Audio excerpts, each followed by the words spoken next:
mphakathi lo ume phambi kwenu uNcomeka Lithoba. Ndibuye ofisini enye efanayo nobhuti lo ugqibothetha la eGermiston. Office yethu ise next door neSASSA. I think wonke umuntu lapho uyayazi SASSA bayikuphi.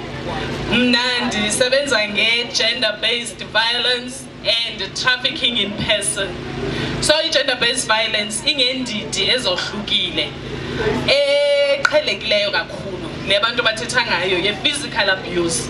Wonke umuntu uyazibona i-signs ba umuntu bethiwe nawo ubokoboko yabonakala ebusweni. And then sithethe futhi nange-emotional abuse, ukuthukwa, umuntu akubize ngamagama, ukugxekwa nje. Senthethe isiXhosa kakhulu ukugxekwa. Umuntu embarrass in public and all of those things, that is emotional abuse. And we also have intimidation as well. Umuntu uhlala kuhorisa akothusela, and then uyakulandela nasefonini ukusendela ama messages. That is an abuse. There's also emotional abuse. Financial abuse. Umuntu ongakuvumeliyo nokuthi mhlambi ungumama uphangele. That is a financial abuse. Or imali yakho wena kufuneka apha endlini uyizisile uyichaze ba uyisebenzisa ngantoni yakhe imali kanjani.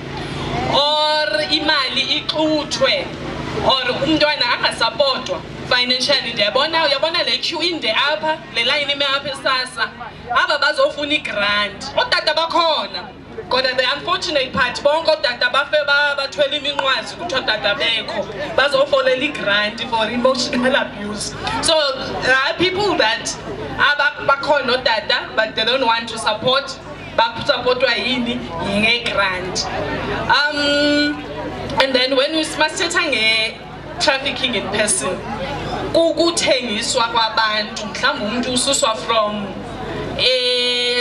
Durban, KZN or Eastern Cape uziswa ngapha eGauteng with the promise yomsebenzi, kanti umuntu awukho umsebenzi. Umuntu uzosetshenziswa ngenye indlela angabhadalwa or usetshenziswa for ukushushumisa izidakamizwa.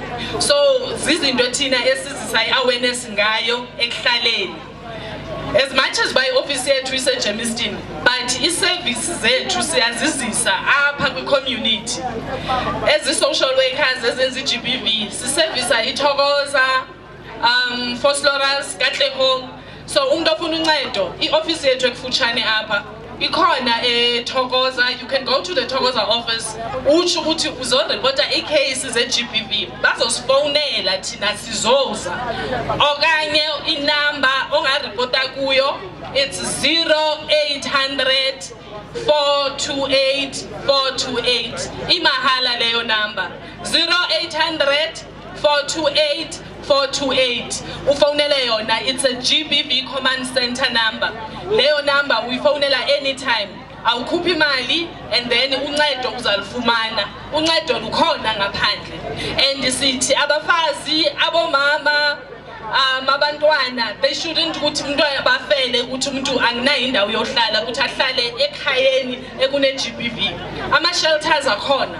Siyabathatha abantu sibabeke e-shelter with your umntwana wakho. Ikhona ne-shelter abobaba nabo bayahlukumezeka. It's not that ukuthi makhulunywa nge-GBV kukhulunywa ngokuhlukumezeka komama kuphela. Asikhethi and ayikhethi nayo i-GBV. Ngicela ukuphinda inumber again, it's 0800 428 428. Ongayifonela umuntu ofuna uncedo. Ngiyabonga.